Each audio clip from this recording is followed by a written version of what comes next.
साथियों नमस्कार। एक बार आप सभी का पुनः स्वागत है आपके इस चैनल देसी लल्लन टॉप यूट्यूब चैनल पर।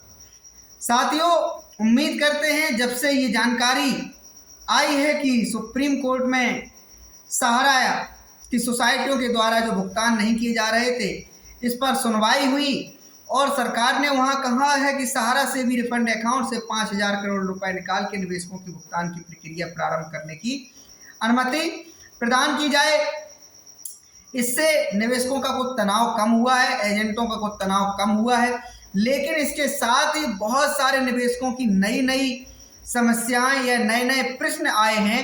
उस पर आज का ये वीडियो हमारा है। बहुत सारे निवेशकों ने फ़ोन करके, कॉल करके, कमेंट के माध्यम से पूछा है सर हमारा भुगतान होगा या नहीं होगा। तमाम सारे निवेशक पूछ रहे हैं सर हमने सेंट्रल रजिस्ट्रार को हमने आवेदन नहीं भेजा था, हमारा भुगतान होगा कि नहीं होगा। हमने सीपी ग्राम पोर्टल के माध्यम से अपनी कंप्लेंट नहीं भेजी थी, हमारा भुगतान होगा कि नहीं होगा। तमाम सारे लोग कह रहे हैं कि नई दिल्ली में जो दिल्ली हाई कोर्ट में जो सुनवाई चल रही थी उसमें हमने अपनी वकील के माध्यम से हस्तक्षेप याचिका नहीं लगाई है, हमारा भुगतान होगा कि नहीं होगा। तमाम सारे निवेशक पूछ रहे हैं क्या केवल सहारा क्रेडिट कोऑपरेटिव सोसाइटी के निवेशकों का भुगतान होगा। तमाम सारे निवेशक ऐसे भी हैं जो कह रहे हैं कि छोटे निवेशकों का ही भुगतान होगा तो बड़े निवेशकों का भुगतान भी होना चाहिए, उनका क्यों नहीं होगा। तमाम सारे निवेशक ये भी कह रहे हैं कि हमारे सर्टिफिकेट खो गए हैं, मिल नहीं रहे हैं, चूहों ने काट दिए हैं या कहीं चले गए हैं। तमाम सारे निवेशक ऐसे भी हैं जो कह रहे हैं कि हमारे सर्टिफिकेट में नाम में कुछ करेक्शन होना है, हमारे बैंक खाते में उदाहरण के तौर पर ले लेता हूँ, किसी का नाम राम गोपाल यादव है और उसके सहारा के सर्टिफिकेट में केवल राम गोपाल है, तो उसका पैसा उसके खाते में ट्रांसफ़र किया जाएगा या नहीं किया जाएगा। तमाम सारे निवेशक ये पूछ रहे हैं ये पैसा सेंट्रल रजिस्ट्रार के माध्यम से मिलने वाला है या सहारा के ऑप्शनों से मिलने वाला है। तो इन सारी बातों पर आज मैं बात करने वाला हूँ। इन सारी चीज़ों पे आज इस वीडियो में जानकारी प्रदान करने की कोशिश करता हूँ। साथियों सबसे पहले बात कर लेता हूँ जिन लोगों के सर्टिफिकेट खो गए हैं उनकी। जिन लोगों के सर्टिफिकेट खो गए हैं वो लोगों को भुगतान मिलेगा या नहीं मिलेगा। हमें लगता है यदि सहारा के कार्यालयों द्वारा भुगतान हुआ तो आपका भुगतान मिलना चाहिए। आपसे एफिडेविट मांग लिया जाएगा, आपसे स्टाम्प पे लिख के मांग लिया जाएगा कि आप ही ओरिजिनल व्यक्ति हैं, आपके ही नाम सर्टिफिकेट थे जो कि खो गए हैं। आपसे वो FIR मांग लिया जाएगा जो सर्टिफिकेट खोने पर आपने लॉन्च कराई है या कहीं थाना में जाकर दी है वो मांग लिया जाएगा। इसके आधार पे भुगतान कर दिया जाएगा। यदि सेंट्रल रजिस्ट्रार के माध्यम से भुगतान हुए तो हो सकता है कि इसके लिए आपको थोड़ा परेशान होना पड़े। इसके लिए कोई आपको आगे चलकर सेंट्रल रजिस्ट्रार की तरफ से नई गाइडलाइन दी जाए, नई जानकारी दी जाए। वो भी तब दी जाएगी जब तमाम सारे ऐसे निवेशक जिनके सर्टिफिकेट खो गए हैं वो सेंट्रल रजिस्ट्रार को कंप्लेंट करके भेजेंगे कि सर हमारे सर्टिफिकेट खो गए, हमारे भी भुगतान मिलने चाहिए।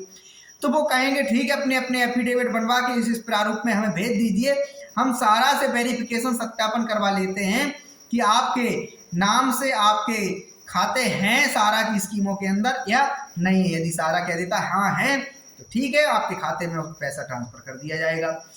इसके अलावा बात कर लेते हैं ऐसे निवेशक जो कह रहे हैं कि हमारे सर्टिफिकेट में नाम में कुछ करेक्शन है, किसी की मात्रा स्पेलिंग्स का डिफरेंट है, किसी के में सीधा जो जाति उपजाति का अंतर रहता उसी में सीधा सीधा फर्क है। तो उनके में क्या होने वाला है, तो उनके में भी यही होगा कि अगर सहारा के द्वारा भुगतान किए गए आप लोगों के, तो चूंकि सहारा के जो मैनेजर लोग हैं, सहारा के अधिकारी कर्मचारी जो भी लोग होंगे तो वो इस चीज़ को वेरीफाई करेंगे कि हाँ ये आप ही हैं, आप ही के नाम से खाता था सहारा के अंदर, अब आपका ये बैंक खाते में थोड़ा सा स्पेलिंग्स का ये डिफरेंट है या इस नाम से आपके बैंक खाते में ये अंतर है। तो हो सकता है वहाँ भी वो आपसे रिटर्न में मांग लें कि समस्त जिम्मेदारियाँ हमारी होंगी, किसी प्रकार का कोई अगर समस्या उत्पन्न हुई तो इसके बाद आपके बैंक खाते में पैसा ट्रांसफ़र करा दिया जाएगा। यही CRC के लिए भी होना चाहिए। इसके अलावा जो लोग कह रहे हैं सर छोटे निवेशकों का भुगतान होगा या सर सभी का होगा, तो यहाँ अभी तक जो जानकारी हमें प्राप्त हुई है तमाम सारे स्रोतों से वो यही जानकारी निकल के आई है कि माननीय सुप्रीम कोर्ट चाहता है कि पहले समस्त छोटे निवेशकों के भुगतान कर दिए जाएं। लेकिन इस बात में अभी सच्चाई कितनी है ये तो सुप्रीम कोर्ट का ऑर्डर जब प्रत्यक्ष रूप से हम लोगों को पढ़ने को मिल जाएगा तब इस बात को हम बता सकते हैं कि सच्चाई क्या है। लेकिन ये बात फंड के ऊपर भी निर्धारित करेगी कि कितना फंड बचता है सरकार के पास भुगतान करने के लिए। 5,000 करोड़ रुपया भी मांगे हैं, चूंकि पेंडिंग्स जो है सारा की सोसाइटियों के निवेशकों की, वो हमें लगता है कई गुना अधिक है। 5,000 करोड़ रुपये बहुत छोटी धनराशि है। तो आने वाले दिनों में उम्मीद करते हैं जो 24,000 करोड़ रुपये सारे भी रिफंड अकाउंट में पड़ा हुआ है वो सभी ने सारा का सारा निवेशकों के हितों में रिलीज करा जाएगा और सारा की सोसाइटियों के निवेशकों का भुगतान किया जाएगा। यहाँ बहुत सारे लोग कह रहे हैं कि सर ऐसा नहीं होने वाला है, वो तो सरकार पर दबाव बन रहा था, आंदोलन चल रहे थे, निवेशकों के द्वारा धरने प्रदर्शन किए जा रहे थे, निवेशकों के द्वारा लगातार पीएमओ को चिट्ठियां भेजी जा रही थी, वित्त मंत्रालय को चिट्ठियां भेजी जा रही थी, सेबी के ऊपर दबाव बनाया जा रहा था। इस कारण से ये मान लिया गया है कि सारा की सोसाइटियों के माध्यम से जो सुब्रत राय की जमानत के लिए 2 से 2,500 करोड़ रुपए जमा कराया गया था, उसी को एक एवरेज मान के भुगतान कराने की बात करा ली गई कि 4-5 हजार करोड़ रुपए वर्तमान में हो गया। इस कारण से इस पैसे से निवेशकों की भुगतान कर दीजिए। लेकिन मैं यहाँ इस बात को कहूँगा कि सरकार अब धीमे धीमे इस बात को समझ रही है कि जो सारा रियल एस्टेट और सारा हाउसिंग के इन्वेस्टर थे, निवेशक थे, उनके सर्टिफिकेट को या तो क्यूसॉप के बाद सोसाइटियों में ट्रांसफर कर दिया गया या सीधा रियल एस्टेट और हाउसिंग से उठा के सोसाइटियों में ट्रांसफर कर दिया गया। हालांकि बहुत सारे 24,000 करोड़ रुपए का मामला वहाँ था, तो तमाम सारे निवेशकों के वहाँ भुगतान भी सारा के काउंटरों से हुए हैं, वो चाहे सोसाइटी के सर्टिफिकेट के रूप में हुए हों या सारा क्यूसॉप के सर्टिफिकेट के रूप में हुए हों। इस बीच नए नए निवेशकों ने भी सारा में निवेश किया, सारा की सोसाइटियों में निवेश किया। तो मेरा यही मानना है कि पूरा 24,000 करोड़ रुपया निवेशकों के हितों में जैसे जैसे सरकार पे निवेशकों का दबाव बढ़ता जाएगा वैसे वैसे सरकार उस पैसे को रिलीज कराने के लिए आगे प्रक्रिया करती चली जाएगी। इसके अलावा बहुत सारे लोग ये कह रहे हैं सर देनदारियां तो करीब 2 लाख करोड़ रुपए की हैं, तो 24,000 करोड़ रुपए से क्या हो सकता है। यहाँ मेरा मानना है कि सहारा के पास इतनी संपत्तियां हैं कि उससे निवेशकों के बहुत सम्मानित तरीके से ब्याज सहित आज दिन तक की ब्याज की राशि सहित भुगतान सरकार ईमानदारी इस पे आ जाए। व्यक्तिगत रुचि इस मामले में अगर सरकार ले ले तो आपके सारे भुगतान ब्याज सहित आपके खाते में पहुंच जाएंगे। ये बात हम क्यों कह रहे हैं, क्योंकि सारा के पास बहुत बड़े बड़े प्रोजेक्ट, सारा एमबी वैली 10,000 एकड़ में फैला हुआ साम्राज्य है। देश के विभिन्न शहरों में सारा की संपत्तियां पड़ी हुई हैं, कहीं स्वप्ना सिटी के नाम पे, कहीं प्राइम सिटी के नाम पे सारा की संपत्तियां पड़ी हुई हैं। इसके अलावा मैं ये कहना चाहूँगा कि जो निवेशक है ये क्या कहते हैं 2 लाख करोड़, माफ कीजिएगा 2 लाख करोड़ रुपए की बात कर रहा हूँ, तो 2 लाख करोड़ रुपए में सारा के पास हॉस्पिटल्स हैं, मीडिया की तमाम सारे प्लेटफॉर्म चल रहे हैं, मीडिया चैनल्स चल रहे हैं, अखबार चल रहे हैं, और हॉस्पिटल से लेकर होटल्स तक चल रहे हैं। तमाम सारे ऐसे प्रोजेक्ट हैं जो बहुत कायदे से, बहुत अच्छे तरीके से अगर इनका सरकार व्यक्तिगत रुचि दिखा के इनका कुर्की करा दे या नीलामी करा दे तो निश्चित ही आपका ब्याज आज दिन तक के ब्याज सहित आपके भुगतान कर दिए जाएंगे। चूंकि करना क्या पड़ेगा, करना ये पड़ेगा कि ये बहाना नहीं चलेगा कि एमबी वैली के खरीदार नहीं मिल रहे हैं, विदेशी इन्वेस्टर आया, देसी इन्वेस्टर आया, इतना पैसा किसी के पास नहीं है, नगद पैसा किसी के पास नहीं है। जो सारी एमबी वैली की नीलामी की प्रक्रिया के दौरान हास्यास्पद चीजें दिखाई दी कि पहले तो एमबी वैली बहुत बड़ा प्रोजेक्ट था, उसकी बहुत छोटी धनराशि रखी गई, 39,000 करोड़ रुपए न्यूनतम बोली रखी गई थी। इसके अलावा ये दूसरी बात आती थी कि एमबी वैली के लोग खरीदार नहीं मिल रहे थे। भैया सरकार जिस मामले में व्यक्तिगत रुचि दिखा ले, और खास करके जिन हाथों में वर्तमान में सत्ता है, नरेंद्र मोदी है, अमित शाह जी हैं, जब ये नोटबंदी के दरमियान मिनटों में देश की जनता के लाइन में लगाकर नोट बदलने की प्रक्रिया प्रारंभ कर देंगे और तत्काल एक घोषणा भी कर देंगे कि इस दिन तक बदले जाएंगे, इसके बाद आपके नोट कूड़ा, तो इन लोगों के पास बड़ी क्षमता है। और इसके अलावा आपने एक उदाहरण देखा होगा, कोरोना काल में प्रधानमंत्री केयर फंड के नाम से एक खाता खोला गया था। प्रधानमंत्री के जो खाते में निवेश अपील किया गया था कि जो जन सेवी लोग हैं, देश प्रिय लोग हैं, जो सच्चा में उस लायक के लिए, तो उस खाते में डोनेट करें, पैसे को डोनेट करें। तो लोगों को जिसकी जितनी क्षमता थी लोगों ने किया। उसमें मैं भी एक व्यक्ति था, कुछ धनराशि हमने डाली थी, तो उसमें हजारों करोड़ रुपए पहुंच गए थे, हजारों करोड़ रुपए पहुंच गए थे। तो यहाँ इस बात को कहना आवश्यक है, प्रधानमंत्री जी यदि उद्योग घरानों को बुलाएं, उनके साथ मीटिंग्स करें, व्यक्तिगत रुचि लें इस मामले में कि नई सहारा का मामला 10 करोड़ लोगों से जुड़ा हुआ है। यहाँ 10 करोड़ लोगों की जीवन की बात है, सपनों की बात है, खुशहाली की बात है। देश में 10 करोड़ लोगों का बड़ा महत्वपूर्ण स्थान होता है। तो निश्चित ही औद्योगिक घरानों को बुलाएंगे, चिट्ठियां लिखेंगे, उनके साथ मीटिंग्स करेंगे, उनसे कहेंगे भाई ये समस्या है, सारा के पास संपत्तियां तो हैं लेकिन उनके पास इस समय भुगतान देने के लिए कैश में नहीं है। ये संपत्तियां आप लोग शेयर खरीद लीजिए, कोई ले या इसमें निवेश कर दीजिए, आप हमें इतना पैसा दे दें जिससे निवेशकों का भुगतान कर दें। तो फटाफट सारी प्रक्रिया बहुत जल्दी प्रारंभ हो जाएगी। जब 1 महीने के अंदर, 2 महीने के अंदर पूरे हिंदुस्तान की गवर्नमेंट का इलेक्शन कर लिया जाता है, तो भाई निवेशकों के भुगतान देने में क्या दिक्कत है। जब ऐसी कंपनी से निवेशकों का भुगतान बकाया है जिसके पास संपत्तियां हैं निवेशकों के पास देने के लिए, और कहते हैं कि सारा जो मरणासन स्थिति में पहुंच गई है उस पर भी कुछ काम किया जा सकता है। सरकार यदि चाहे, सरकार को लगता है कि नहीं, सारा के डायरेक्टर लोगों ने, जिन लोगों ने सारा का संचालन अपने हाथों में ले रखा था, उन्होंने ठीक तरीके से नहीं किया, तमाम कानूनों की पालना नहीं की, तो उनको उठा के भैया जेल भेज दीजिए, जो भी पेनाल्टी जुर्माना बनते रहे उनसे वसूलिए। तो सारा का अगर लोगों की रोजगार की चिंता है तो एक वहाँ कोई अपना प्रतिनिधि नियुक्त कर दीजिए और सरकार अपने देखरेख में सारा का संचालन कराती रहे। तो आज आप लोगों को जो दिमाग में ये जो चल रहा था कि नहीं हमारा भुगतान कैसे मिलेगा, क्यूसॉप के लोगों का भुगतान मिलेगा कि नहीं मिलेगा, क्या केवल सहारा क्रेडिट कोऑपरेटिव सोसाइटी के निवेशकों का भुगतान मिलेगा कि नहीं मिलेगा, कि या सभी सोसाइटी के निवेशकों का भुगतान मिलेगा, या तमाम सारे लोग जो कह रहे हैं जिन लोगों के सर्टिफिकेट हो गए हैं, नामों में परिवर्तन है, हेरा फेरी है यहाँ से वहाँ, तो और तमाम जो प्रश्न थे हमने शुरुआत में ही उठा दिए।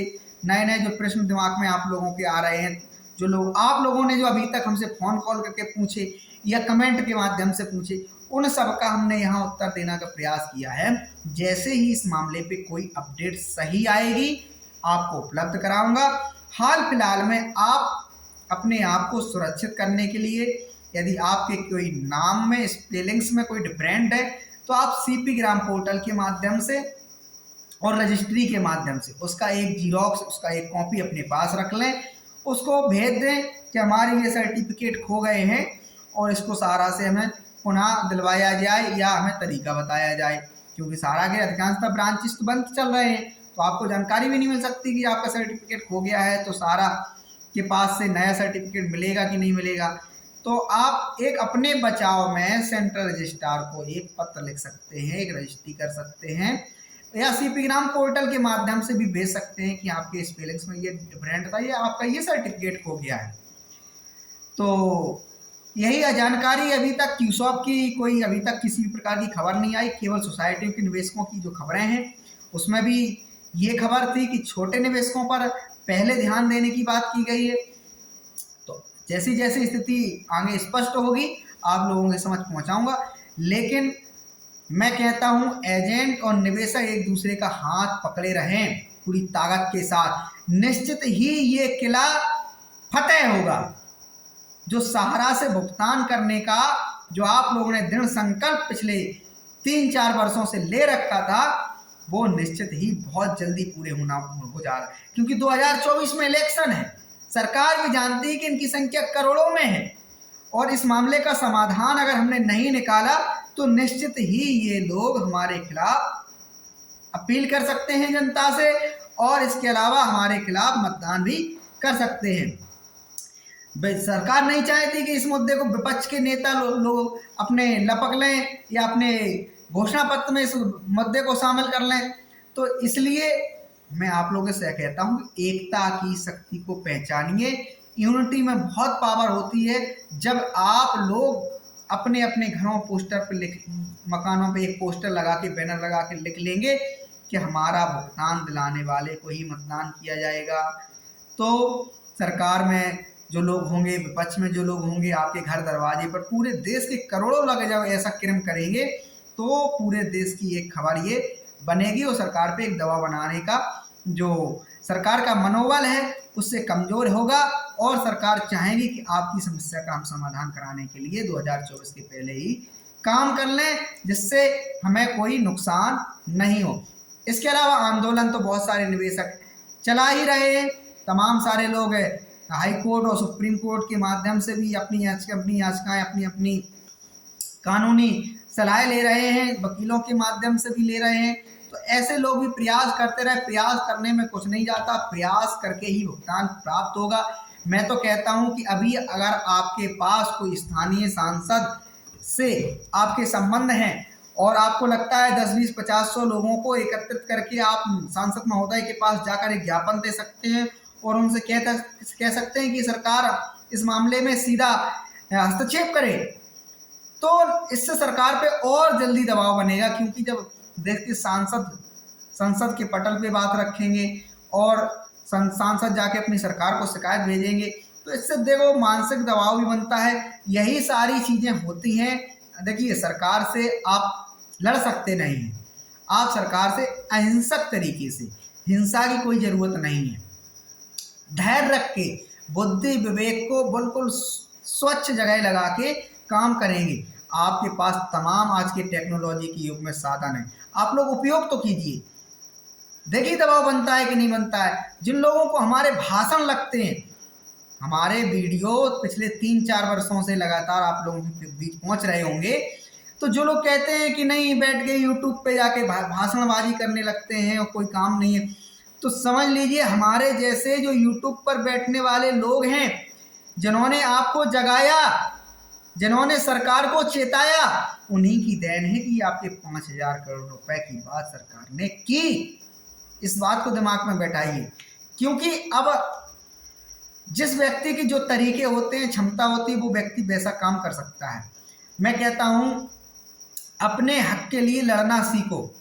आप लड़ने का मतलब ये नहीं कोई कुटाई पिटाई जाके करना है, किसी बाजार में चौराहे में जाके हुड़दंग करना है।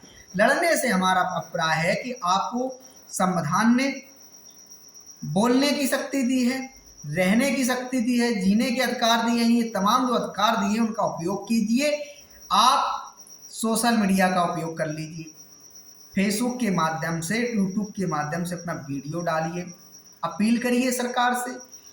आपसे वोट न हो गया तो आप पीएमओ को पत्र भेजिए, पीएमओ को पत्र भेज दिया तो वित्त मंत्रालय को पत्र भेज दीजिए, वित्त मंत्रालय को भेज दिया सेंट्रल रजिस्ट्रार को भेज दीजिए, सेबी को भेज दीजिए, सेबी सेंट्रल रजिस्ट्रार को भेज दिया तो आप सांसद महोदय से भी मिलिए, विधायक महोदय से मिलिए। स्थानीय स्तर पे आप जो रेमेडी प्राप्त करने के लिए उपभोक्ता फोरम से जा सकते हैं, स्थायी लोक अदालत जा सकते हैं। तो ये सारे जो तरीके हैं वो अपनाने पड़ेंगे और लोगों को इन्हीं तरीकों से अभी तक भुगतान मिल रहा है। हमने कहा सेंट्रल रजिस्ट्रार पत्र भेजिए, ऐसा नहीं है कि 2019-18 से हजारों की संख्या में सेंट्रल रजिस्ट्रार के पास की गई शिकायतों की सहारा ने भुगतान की, वो एक अलग बात है। इसके बाद जब बहुत बड़ा प्रेशर सहारा के ऊपर बन गया और बहुत ज़्यादा बड़ी मात्रा में शिकायतें सहारा के पास पहुंची और एकदम से सरकार ने रिन्यूअल लेने पर भी रोक लगा दिया, नए सहारा के खाते खोलने पर रोक लगा दिया, तो सहारा को कोई ऑप्शन ही नहीं नज़र आया भुगतान करने का, तो वहाँ से भुगतान की प्रक्रिया रुक गई। लेकिन सेंट्रल रजिस्ट्रार को भी शिकायत करने से हजारों लोगों को भुगतान हुए। उपभोक्ता फोरम, बहुत सारे लोगों से उपभोक्ता फोरम जाने से भुगतान हुए, बहुत सारे लोगों के FIR लिखाने से भुगतान हुए, बहुत सारे लोगों के कहते हैं स्थायी लोक अदालतों से भुगतान हो रहे हैं, बहुत सारे लोगों के आंदोलनों से हुए, बहुत सारे लोगों के जिला अधिकारियों के माध्यम से सहारा पर दबाव बनाए गए, उससे भुगतान हुए। देखिए ये देखो कानून में बड़ी ताकत होती है।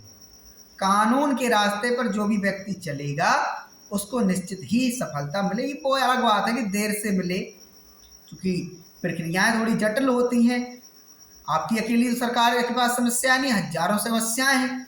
तो हो सकता है किन्हीं कारणों से सरकार आपकी समस्या आपको थोड़ा इग्नोर कर रही हो, तो इसलिए आप लोग जागते रहिए और जो भी अपडेट आगे आएगी उस पर मैं आगे आप लोगों को जगाने का, जागरूक करने का प्रयास करूंगा, इन्फॉर्मेशन पहुंचाने का प्रयास करूंगा। इसी के साथ जय हिंद साथियों। आप लोग अब थोड़ा तनाव मुक्त हो जाएगी, ये इतनी अपील जरूर करूंगा, क्योंकि बहुत सारे हमारे निवेशक साथी हैं, इनकी स्थिति को देखकर बड़ा कष्ट होता है, बहुत दुख होता है इनकी स्थिति पर। इनसे मैं कहूँगा थोड़ा आप प्रसन्न रहिए, मन को थोड़ा संतुष्ट रखिए, क्योंकि सरकार ने व्यवस्था बनाई है आपके भुगतान के लिए, तो आगे भी और रास्ते निकलेंगे। आप लोगों का भुगतान हमें तो लगता है अब आपके घरों में, आपके खातों में पहुंचने वाला है। तनाव से बाहर आइए, एजेंटों को भी जगाइए कि भाई अब आप लोग भी तनाव से बाहर आइए, क्यों चिंता करते हो।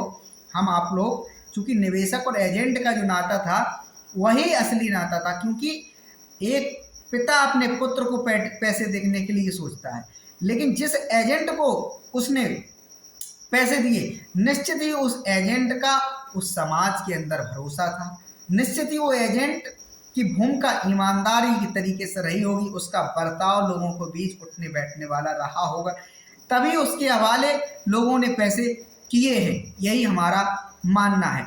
तो उसके पास जो तनाव है उसका भी दूर करिए, अपना भी दूर करिए, यही मैं कहूँगा। और ईश्वर से प्रार्थना कीजिए कि भगवान इस देश के अधिकारियों को, नेताओं को सद्बुद्धि दे, जिससे हमारे इस मामले को समाधान में निकालने में अब कोई देर ना हो और तत्काल समाधान निकल आए। धन्यवाद।